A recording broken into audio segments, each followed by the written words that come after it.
Moneycontrol presents PitchCraft in collaboration with Seed to Scale. Hello and welcome to yet another episode of PitchCraft, the show where we deconstruct the pitch decks of some of India's most successful startups. On this episode, we feature one such unicorn that wants to reimagine manufacturing in India, presenting Zetwerk. But what does Zetwerk do? What's been its journey so far? Here's a look. Valued at $2.8 billion, Zetwerk is a managed marketplace for contract manufacturing. Founded in 2018, Zetwerk connects original equipment manufacturers and engineering procurement construction customers across India, North America and Southeast Asia with small and medium-sized enterprises. It's present in categories such as fabrication, machining, casting and forging. It helps customers in procuring customized products which are not available off the shelf with real-time tracking and project management all the way till delivery. Zetwerk offers manufacturing solutions across industries such as precision manufacturing, aerospace and defense, renewables, consumer electronics, oil and gas and infrastructure. Most of its founders have a background at the IITs or ITC. Its founders include Amrit Acharya, Srikanth Ramakrishnan, Rahul Sharma, Vishal Chaudhary and Ankit Fatehpuria. Joining us then is Zetwerk's co-founder and CEO Amrit Acharya. Thank you very much for joining us on this episode of PitchCraft, Amrit. We're going to deconstruct your pitch deck, the one that you presented to raise your Series A round. Yeah. This was sometime in 2018. You raised what, 17 million led by Accel? We did 9 million. 9 million. And this is November 2018. Yeah. November 2018. One month before my wedding. So, So you got the gift before the, Yeah. or did it close later? When was the money? no, the round closed in March 2019, but we did the term sheet and then I got married. Yeah. Right. If I look at Zetwerk's journey, right? I mean, you guys of course come from IIT Madras and worked in various places. But initially you were on the software side and then you decided to become a manufacturing company, a marketplace. Yeah. How difficult was it to explain this to VCs? It was tough. Couple of points, like we've never used a deck before and we never used a deck after, because we just found that actually getting people to see the business real time, visiting our suppliers, visiting our customers, talking to them, that was helpful more than using a slide deck to communicate the business. That being said, when we were starting, you should see the version 0 of this deck. This is a version 10 or version 20. Actually, my wife helped me a lot because she's from the marketing background. The deck you will see is a very technical deck. It has a lot of terms which are actually not very well known outside our industry. We talk about words like OEMs and SMEs. OEMs are original equipment manufacturers. But unless you know what that term means, it's like a 3-letter random word, right? And so it took us a lot of time to explain this to people who are not from our industry, let's say. And then we not dumbed it down, but we simplified it a lot to get to this version that we're going to talk about today. Yeah. Right. Let's talk about this version. So you said this is version some 10, 11, 12. But even this to a person outside manufacturing will be a lot, right? Yeah. Because you're talking about the OEM chain, how it works, what kind of materials you're making, fabrication, machining, casting, again, which people will not be that familiar with, at least in the venture universe. How did you go about it? Did the deck help you or did it hinder the process? I think it's interesting. I think overall it probably hindered, which is the realization I had post Series B. So after which I stopped using a deck. We just started talking about the business in I would say terms that were easier to understand and appreciate for investors. That being said, at least when we are looking to raise this round, yes, there are a lot of terms, castings, forgings, etc. But then we took pains to explain what casting is, what is forging, what is machining. I can do that now, but I don't know if that's helpful. But I think what stood out other than that is how the business is performing financially in terms of the love we were getting from customers, the traction we were seeing on revenue. I think we grew between the time we met Prayank and we closed the round, 4 months. Even between that time, the company had grown almost 4 to 5x in, let's say, 6 months time period. So I think that growth is what was a proxy for product market fit. And people are looking for, is this a business that deserves to exist? And I think the answer to that was a clear yes. Then we want to understand why, what are the underlying drivers of why this business deserves to exist? What is different today? Why do customers keep coming back? I think those were the qualitative factors which some of it we tried to capture in the deck, and I think some of it we tried to explain to investors by getting them to talk to our customers and suppliers directly.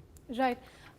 Today, Amrit, you have a significant tailwind in manufacturing because the government has been talking about Make in India. You also had a supply chain shift post-COVID. Right. People want to de-risk supply chains, not over-index on China. And now I think 1/3 of your revenues is coming from India, right? And you're also exporting to other countries. But these tailwinds did not exist in 2018. Yes. So when people asked you then, what's your right to win? Why do you think you can do this? Because today you can you can tell them that there are these 2-3 macro tailwinds that will work in our favor. The Indian government's push plus the global shift of supply chain. What was your pitch then? In 2018, people didn't even think about these things. We didn't even know a COVID is going to happen. Sure. No, at that time, so we started the company in 2018. GST had just been launched in 2017. So GST was a significant tailwind for us. Now, what are we doing? We are introducing suppliers from one part of the country to customers in a different part of the country.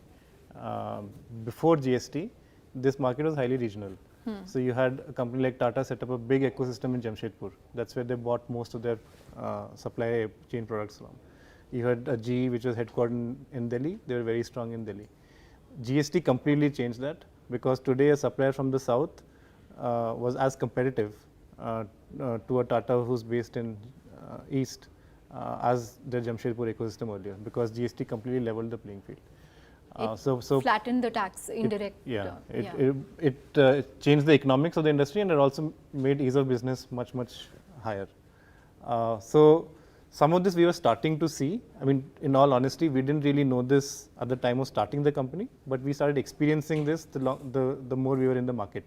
A lot of our customers were saying, we previously used to buy from X, but we want to change the supplier to a different part of the country. Can you help us find suppliers in Tamil Nadu? This was a very specific problem statement some of our customers were giving us. And then when we unpacked that, why are you asking this question? And they were saying, because of GST, our sourcing strategy has changed. So part of it was that. The other part of it was, in general, manufacturing in India has had a reliability issue. In general, people in the industry overpromise, underdeliver. So there is a lot of anxiety which customers have on getting their products on time. Is the quality as per their expectation? And they were not happy with the current solution. And they would express it in different ways. For example, one customer would say, I want this product delivered in 30 days, but I'm happy mentally if I get it in 60. Like they will write the contract saying 30 this days. This is like IST, Indian stretchable time. Some version of that. And there was a lot of meaning in that statement. Like there is... they are used to poor service. They're used to poor service, and they've kind of given up. That they know that they will never get it on 30 days. So hence I'm budgeting 60 in my mind, but I want to put pressure on the supplier to deliver it in 30. And then you come across a host of issues where that underlying talent is there, but the ecosystem supporting them, whether it's logistics, working capital, or purchasing raw materials, that part was broken. And so we felt that having an integrated approach where we solve everyone's problems is probably, there is right to win. If you look at Zetwerk as a business, a lot of traditional internet companies say they were eliminating the middle layer. D2C is one example. We want to go direct to the consumer. At Zetwerk, we're actually introducing a middle layer between two people who used to transact with each other directly. So we have the opposite of that story. And the reason that works is the incentives for the customers and the incentives for the suppliers were different. And we recognize that you need a trusted layer in between to bridge those incentives. And did you always know that you would need venture capital for this business? Because unlike an internet business which has to spend a lot on customer acquisition and marketing and so on, yours is a more traditional business, and it's also a business that, say, a bank would understand. If you tell them that we are manufacturing X number of units this month, they will get it. It's not an obscure kind of business.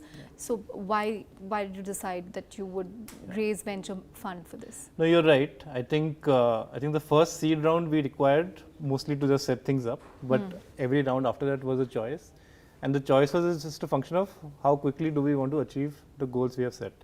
I think if we want to achieve the same set of goals over a longer time period, we may not have required the amount of capital that we raised, but we felt increasingly as we were in the business for longer that this is a once in a generational opportunity that we are sitting on. COVID made that drastically clear that the world is moving to India. Will this happen again in our lifetime? I don't think so. And so hence, the tide will sort of lift you up in the process. Largely to capitalize on this big Make in India opportunity that is sitting in front of us. I think it's a generational opportunity. It is not just a generational opportunity for a company like us, but for the economy. And hence whatever resources you can drive towards that is money well spent. And for us that means that in certain cases we have seen that suppliers don't exist for certain categories. What are some of the things that particularly stood out for you, or that you felt would convince a potential investor? I mean, first things first, when I look back at this deck, I have a lot of feelings, like good feelings, bad feelings? All good, positive, and a little bit naive also. Like we were very earnest in how we represented the business, and at the same time, there's this saying in classic Silicon Valley. It's more about product, that if you look back 1 or 2 years in the past and you're not embarrassed by the first product you shipped, then you waited too late. And in some way, I feel a little bit like that about our deck. I don't feel embarrassment, but it's like it's very raw deck. It just whatever were our feelings at that point in time, we just captured it on paper. We didn't do any design work to make it look good. We didn't try to overly simplify it. So we tried to represent the business in the way we understood and as it was. And for us, that meant we had couple of stakeholders. We had a lot of customers we were working with. What is the value we are driving to them? We are helping them discover new suppliers. We are helping them find reliable manufacturing, which they were finding challenges with before. And at the same time, we are also serving our suppliers. They are an important stakeholder for us. So from day one, if you look at our business, we are not constrained by demand. When we find good customers to work with, 90% of the times our customers want to give us more volume. They say they see some success in a small pilot and they say that how can we expand this? And almost always where our constraints lies, do we have enough high quality supply to address that demand? In some ways we can represent our business that if we solve for a certain quality of supply, demand is infinite for us. And we try to represent that in the deck. What is our supply strategy? What is the value we are driving for our suppliers? Why should our suppliers work with us versus doing something on their own? And how do we invest in our supply, whether in terms of software, business processes, solving their pain points. All of it we do today, 5 years later, but we had thought about it 5 years ago. And I think that has somewhat stayed true for us. And this value proposition slide, I would imagine, is one of the key slides, right? Yeah. So what we've written there is, we're starting with on-demand discovery. What we mean by that is, we're trying to, like, customers are looking for suppliers for various requirements and at different points in time. So there is a online soft layer where you match requirements, but you also take care of the requirements yourself. We are making sure that the promise is kept. That a customer is saying, I want it in 30 days, we will actually try and deliver it in 30 days. And then see if we can make the P&L work. It is not P&L forward, but let's solve the problem and then let's solve it the most efficient way. So there's a lot of matching that we're doing. And then once we have matched, then you're kind of solving a problem which has already been solved by somebody like IndiaMart. They have been around, they solved the matching problem. Correct. We realize that that is not enough for us. Our customers expect more. Sometimes our customers would use our platform to match with a supplier. They would have some negative experience and they would put the reputational blame on us, saying, hey, we found a bad supplier via Zetwerk. And we said that, look, we don't want you to have that experience. So let us actually solve your problem, which is making sure that things get done on time as per your expectations. So you also then had to be cognizant of the suppliers that you onboard. Yes. So initially we would onboard whoever wanted to work with us, right? Because the whole idea was to have a pretty open marketplace. But today we do a lot of curation. We collect 200 odd data points per supplier, starting with who they are, what machines do they have. Physical inspections. Physical inspections. It's a very curated marketplace. So we make sure the overall quality table of the company is growing every year. So if a customer had whatever experience they had in 2020, the experience in 2022 will be significantly higher because they're working with a better class of supply than they worked with 2 years ago.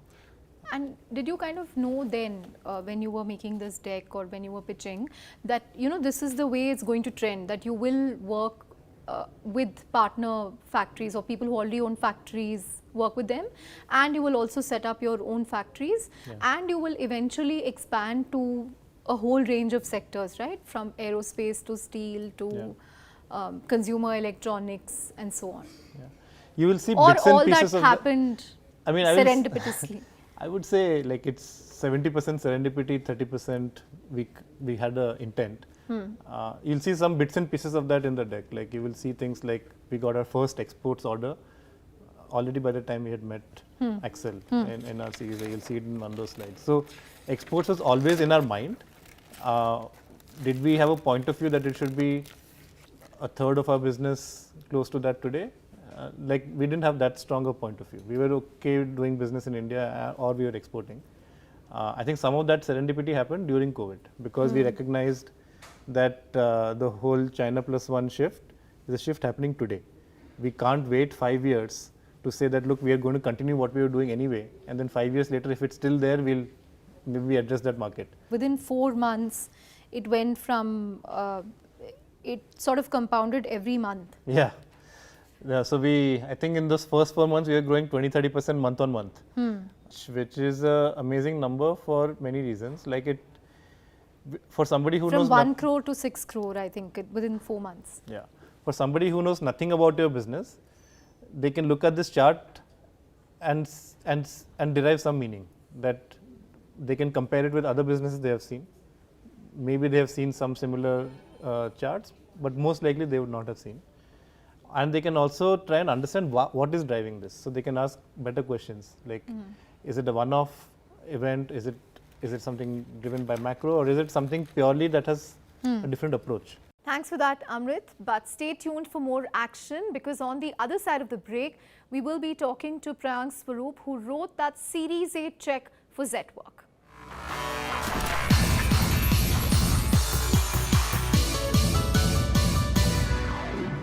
Joining us is Prayank Swaroop, the man who wrote the Series A check for Zetwerk. Thank you, Prayank, for joining us. Thank you. You know, Amrit time and again said that, this is a technical deck, and if he had to go back and do it, he would probably do it differently. What was your first impression when you saw the deck? So the good part of being at Accel was that we had already invested in a few businesses which are in B2B. So I was very comfortable with a lot all of the jargon. All the jargon. Actually, I didn't feel that maybe that's why I didn't feel any of them was jargon. This is what is the take industrial businesses. All of this is required. But yes, like Amrit said, I had no idea what forging was, what casting was. So I couldn't figure out what exactly do they do, right? Like I understood they are working with large business houses to have suppliers for them and create something, but what were they creating also I did not understand properly, right? So I think the deck has a slide where they have like, we make hoppers and we make this, like, okay. What? Okay, so because before I had nobody else had pitched us this idea to us before, and they said we don't have any factories for this, right? So I'm like, how do you do it, right? So that was the mystery. And then like once we had the meeting and then we had the IC, uske baad one of my analysts, he actually went with Srikanth, one of the other Zetwerk founders, Srikanth, and went all the way to Chennai and nearby areas and checked out all the factories. And Prayank, this is real. They are making these things in the factory. So like, okay, this is great. This is not like some on paper kind of thing. Huh? More importantly, like he took photos. This is how the machines work. This is how people are working. This is right. So, so that was For me, it was okay. Yeah. But see, even the B2B ones that you had invested in before, right. they would have probably been marketplaces, Correct, right? Where they correct. match suppliers, buyers, yeah. find the market. That's But right. in his case, as he said, they kind of went a step further. Correct. They said, we will not only find it for you, but we will also ensure that we get this made for you. Correct. Either Correct. through a partner facility or, we will make it ourselves. Yes. What did you make of that? So that was definitely something very new. We had never heard that before, because till that point of time, everything in India was an e-commerce marketplace. So you had some... Everything was an app. Yeah, Add everything to was an cart. app, ready-made supply. Somebody, you buy some clothes from somewhere, you buy some toys from somewhere, books from somewhere, and then sell it to somewhere else. Nobody said, ki, I am going to help you make that book, I am going to help you make that toy. So it was definitely very new. And we had already invested in a bunch of companies before Zetwerk came along, which was like Power to SME and Bizongo and the like, and which were also buying products and raw materials from one place and selling at that time to somebody else. So for us, it was very interesting to hear that, hey, this kind of a marketplace can exist. And that is what piqued my interest, that, hey, okay, something new is there. And the second part was then, not everybody can do this. Why aren't like 100 other founders coming and telling me we will do this, right? So only in hindsight, when Zetwerk became successful, a lot of other people said, hey, we will also do this. And now we have a lot more other companies which are trying to copy Zetwerk's success. But at that time, Zetwerk was the only people who came and So said, why did you think they have the right to win over others? Right. So at that point of time, first, they were the first people. But more importantly, like Srinath and Amrit, the combo which came, they had a very clear understanding of a lot of deep B2B marketplace questions which nobody else could answer for us. Like Because they already of their understood background. the background, the fact that they understood working capital. Like I was learning what exactly working capital affects businesses, and a lot of other founders were understanding, this is what creates issues. They already knew the answers for it. They were able to explain why this particular category does not have those kind of problems, and working capital will be easier here. So that was a standout, that they understood the business and category very well. And this category also looked very interesting, that lower working capital requirements and had higher margins than most other businesses which were there. And the buyers were very large, so you could basically scale very fast, which again was showing up in their numbers as well. That same buyer, if they really liked your service, then they would say, okay, more, give me more, I'll buy more from you, right? So those things were a nice combo. Now, whether this will become as big as it has become now, it didn't factor into my planning or the discussion we had in our IC. Like exports, we had not thought about it. That Zetwerk would go into electronics, we had not thought about it. So a lot of things were new. Right. And what role did the deck play in framing, in deciding finally? Oh, well, I think the first time I met, the deck had come to me already. So, I had not met From them. him or from some other? So the way we got introduced to Zetwerk was through Rajesh Yabaji. He's The Blackbug founder. And, Srinath had worked with Yabaji in the past, so he had connected. And then I really liked B2B marketplaces. So somebody in my team said, hey, you should go and meet Zetwerk. I think it was Anand Daniel. And so I said, fine, send me the deck. So I looked at the deck and I said, okay, this looks interesting for me. Let me meet the founders then. So the deck essentially made the meeting happen for me, right? And when I looked at the deck, there were a bunch of things. One was fast growth was standing out. The fact that it clearly articulated the fact, I think on the second or third slide, that this is what we do. We make custom-made orders. We help companies in doing actually, the first slide was very important. The first slide. Yeah. The manufacturing supply Yes. chain. This slide was very important because it clearly stated that we don't do trading, we don't do raw materials. We focus on the middle layer where things happen, where manufacturing is done. So it very clearly demarcated stuff. Why are we different from the others? So this is a very clear articulation in a picture, no long text which says, hey, very clearly demarcating, this is what we do, right? So once look at the deck and you understand what the company is planning to do. Right. Now, how big the opportunity is and all that to be honest, I completely discounted. Like, so we are such a large, everybody says we are going to be a very large market. And then the value proposition slide was good. It also tells you more things, how the founder is thinking, that they are thinking of involving technology in each and every part of the business. That also was very unique, by the way, at that time. Technology for manufacturing. For B2B marketplaces. For B2B marketplaces. Because everybody was trying to put, let's say, the Flipkart or Amazon tech piece into a B2B marketplace. But here, Zetwerk was saying, I'll use technology to make sure that the customer's orders are delivered on time, that quality is ensured. I will track everything properly. I think that was also new, which was not very common. I'm sure this graph also clinched it for you. This guy was great, like, you know. From 1 crore to 6 crore in 4 months. Yeah, because it was saying customers are loving what they are doing, right? So you don't see that growth that fast in most companies. But we were skeptical of this. We were like, is one of Amrit's, you know, relatives giving them these orders or Srinath's relatives giving them these orders? So, but then we dig further and then we saw that it is actually international companies are working with the firm. And so that was great. First 1 to 3 customers, there is no playbook. It was I would say luck. We were cold emails, cold calls. Yeah, I vividly remember it. Our first customer, we were trying to get a meeting with a very large company. Like, think of it as one of the largest companies in the world. We were waiting outside the chief procurement officer's room, waiting for our slot for the meeting. And as we were waiting, there were other people waiting next to us. And we started talking to the people who were waiting along with us. That person became our first customer. This is like luck by chance. Yeah, you can call it serendipity, luck by chance. I mean, we were trying so many things. I think something would have worked eventually. It just turns out that this is what worked for our first customer. Then our second and third customer, where we analyzed our first customer, what is their business, who are other companies who operate in that space, and we went to those guys and said, look, we've already solved for a company which is in your space, we can solve for you as well, and that worked. So there was a lot of process behind the second and third. Did you finally meet that chief procurement officer? Yeah, we eventually met, and they are also a customer today, but it took us 1 year because it's a very large company. So large companies, we realized, take a little bit time.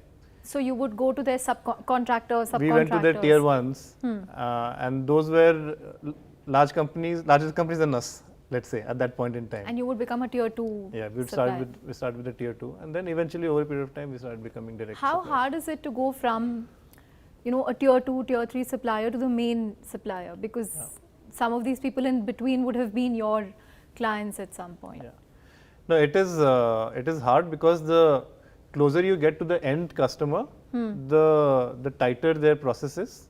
They are a little bit more rigid, and they have high expectations. So you have to meet all those 3 things on day 1. There's no journey with them. They will not handhold you saying that, look, I'm going to try something new, and then maybe you will become better as per my quality standards 2 years later. Nobody does that. You have to be as good on day 1. So our learning from there is, at least for the first couple of years, we were finding more success with little bit smaller companies. We had a few large accounts, like Prayank said, but bulk of our revenue was coming from what we call the SMB or mid-market segment. Today, it's the exact opposite. Bulk of our revenue comes from the enterprise segment, like really large companies, Tatas, Jindaals, all these guys. But the sales cycle to unlock that customer was 6 months, 1 year sometimes. Today, the business can afford long sales cycles because even if it takes us 1 year to get a really large company, we know that they will become a big part of our revenue in 2 years from now. And the business can still grow despite that constraint. But in the early times, we focused on smaller customers. Prayank, you know, at Accel, what was the conversation among the partners when you said, I'm going to invest in a Zetwerk? Right. Was it like, okay, we have done B2B before, or, I mean, Prayank, what do you think? I mean, what are you thinking? Right. Did you also speak to others in the industry to get a sense of whether this model would work? Has it been done? What differentiates them? What feedback did you get? So the process was, I read the deck, I called them, we met together, then we said, hey, why don't you come down? to meet the entire partnership because, and before we brought them into the partnership, I called up a bunch of people. And they were typically my friends. They were either in McKinsey or they were working in some other larger industrial corporate house, and they had their own factories. And the funny story is I called them and they said, I don't think we will ever use Zetwerk. We don't need them. Wow. Do some of them use Zetwerk today? I'm sure they do. 100% sure. It's because 100%. Because at that time I called them तुम ही लोग तो use करोगे. Who else will use, right? You are setting up these plants and they have to do manufacturing done. And some of them nahi, I don't think we'll use Zetwerk. We have our suppliers. We'll continue with them. But they do all of this. Do your suppliers do this? No, our suppliers don't do what they are doing. They don't provide the quality. They don't provide the software. They don't provide all of this. They don't deliver on the deadline. On the deadline. But we're very comfortable with them because we know, like Amrit said, they already have a mental model. I have given him, I know he will say 30 days and deliver 90 days. So they are fine with this. I don't think we'll shift. And that was a tough call for me because people I spoke to and my friends who I trusted were saying, nahi chalega. And I was like, because there are these two smart young entrepreneurs who know what they are doing, seem like they have figured out a bunch of things. Maybe they are building a new type of business which nobody else has seen, so they can't imagine it. And should it not be me who will support them? And I said, okay, I want to support them. So then we had the IC. And IC was all their customers at that time were very small international houses in India. So it seemed like the questions which were asked, do you think this can really scale, this can become large? Their customers seem to be very small houses. So if that works, then it will be industrial steel production and steel consumption of India pura aega. And then we did some numbers around that, looked big. So luckily all of us agreed that we should give them a chance. But Prayank and Amrit, what would your kind of suggestions be to a startup or an entrepreneur who wants to say create a deck for a B2B business or even for a manufacturing business? What would your advice be? Get your wife to help can be one. Sure. To oversee the design. No, certainly show it to somebody who has no idea about your business. In the sense that they have an idea, but they don't understand it. They're looking at it from fresh eyes. I think when you're building the version 10, like what we did, in some ways you're a little bit biased by the versions 1 through 9. And when somebody is looking at it from fresh eyes, they can really say that, hey, actually a version 10 is not the right version at all, and we need to completely start from beginning. And that's the role my wife Shania played. She looked at this and said, hey, I don't understand 50% of the terms that we're using, and we really need to simplify for a audience who's looking at this from the first time. I think sometimes we overthink about what the person wants to see and we try and put that in the deck. I don't think that's needed. I think every person who's building a company has a very unique perspective, which is if there was a playbook for starting companies, then we would teach it in schools. But it is a there are schools. There are schools, but it's starting now.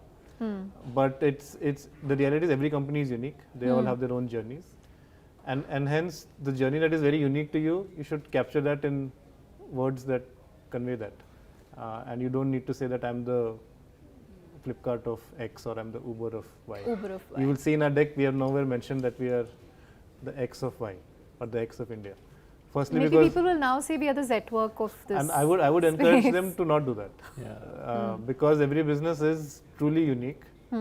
Yes, there are some models loosely applied, but the reality is if you are building a very large outcome, it has probably never been done before, and hence capturing why you are uniquely poised to do that. I think that should be 80% of the deck, and then there's other things which people want to see. So. Prayank? Actually, I completely echo what Amrit is saying. Like if somebody comes and says I am Zetwerk of X, then I will say Zetwerk will become the Zetwerk of X very soon, right? Because they have the capital and they have the know-how. But I think what their deck was, one, it was not too much of text crammed into a lot of points into each slide. Right? It was simple. Okay, one slide is telling you one thing. This is, and it is what it is for, and you just explain that concept. A lot of founders, what they do sometimes mistake is they try to tell 10 different things in one deck, in one slide, which I will not recommend. Keep it keep less it simple. is more, basically. Less is more. What is the core thing you want to tell? Like as an investor, I'm looking at, okay, what do you want to do? Can it become big? What is your moat, right? And that should come out on the deck as simply as that. If you have to give me 100 data points to explain one thing, then it's problematic, right? You don't, there's so many decks we receive every day. How do you stand out? You stand out by being that one deck which is very clearly and crisply explaining everything. So yeah, I think that's number one and most important thing. In B2B companies in particular, I think now investors in the last 5 to 6 years have become a lot more smarter. So they want to understand supply chain margins. Does the entrepreneur understand that? Where will he get the supply chain margins from? What is the working capital? Do you have a good sense of that? So the questions they ask are more granular. More granular, that's right.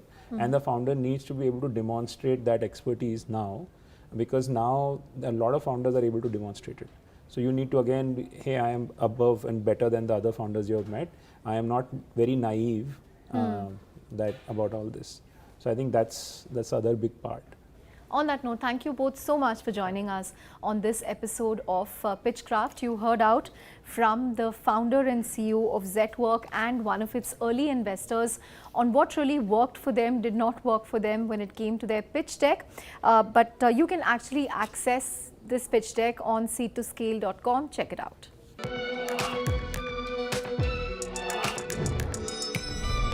Moneycontrol presents PitchCraft in collaboration with Seed to Scale.